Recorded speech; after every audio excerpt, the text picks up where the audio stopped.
வணக்கம் நண்பா, உங்கள் RRK. ஸ்ட்ரெயிட்டாக கதைக்குள்ள போயிடுவோம். ராஜான்னு சொல்லி ஒரு நண்பர் இருந்தாப்புல. அவருக்கு ரொம்ப நாளாக வந்து பார்த்தீங்கன்னா கப்பலில் போகணுன்றது ரொம்ப ஆசை. அதான் நண்பா, நம்ம டைட்டானிக் ஜாக் மாதிரி இவ்வளோ ஆசை இருக்கு. ஆனால் அவர்கிட்ட பணம் இல்லை. ஆனால் அதுக்காக கடினமாக உழைக்கிறாப்புல அவர். அந்த கப்பலில் போகிற அளவுக்குள்ள ரூபா ரெடி பண்ணி அந்த கப்பலில் போகிறதுக்கு டிக்கெட்டும் எடுத்துறாப்புல நண்பா. ஓகே, அந்த குறிப்பிட்ட அந்த நாள் வருது. அந்த கப்பலில் பயணம் போகிறதுக்கு ஒன்று அவரும் கிளம்பி போயிடறாப்புல. போயிட்டு அவருக்கு உண்டான என்ன இருக்கையோ அந்த இருக்கையில் போய் உட்காந்துக்கிறாப்புல. 3 நாள் பயணங்கள் அப்படியே போயிட்டே இருக்கு. அவர் கொண்டு போன சாப்பாடு மட்டும் தான் சாப்பிட்டுக்கிறாப்புல. கப்பலில் வேற எந்த வித எதுவுமே அவர் சாப்பிடல, எதையுமே பயன்படுத்திக்கவே இல்லை. உடனே இதை வாட்ச் பண்ண கேப்டன் வந்து பார்த்தீங்கன்னா அவரை கூப்பிட்றாப்புல. சார் இங்கே வாங்க, நானும் உங்களை வந்து ஒரு 3 நாளாக வாட்ச் பண்ணிக்கிட்டே இருக்கேன். நீங்கள் வந்து இந்த கப்பலில் இருக்க எதையுமே இல்லை, சாப்பிடல, வைக்கல, இது பண்ணல. இல்லை சார், நான் சாப்பாடுலாம் கொண்டு வந்திருக்கேன், நான் சாப்பிட்டுக்கிட்டேன்.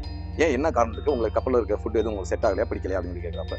உடனே அப்போ ராஜா சொல்கிறாப்புல, இல்லை சார், நான் வந்து கப்பலில் போகணுன்னு தான் ஆசைப்பட்டேன். அதுக்காக கஷ்டப்பட்டு அந்த கப்பலில் போகிற டிக்கெட் மட்டும் தான் நான் இது பண்ணேன். மற்றபடி எனக்கு இந்த சாப்பிட வாங்குறதுக்குலாம் என்கிட்ட பணம் இல்லை, அதனால் நான் எதுவுமே பயன்படுத்தலை. உடனே கேப்டன் சொல்கிறாப்புல, இல்லை சார், டிக்கெட் பின்னாடி பாருங்கள், இது எல்லாமே ஃப்ரீ தானே, நீங்கள் ஏன் பார்க்கலையா, கேட்கலையா அப்படின்றாப்புல.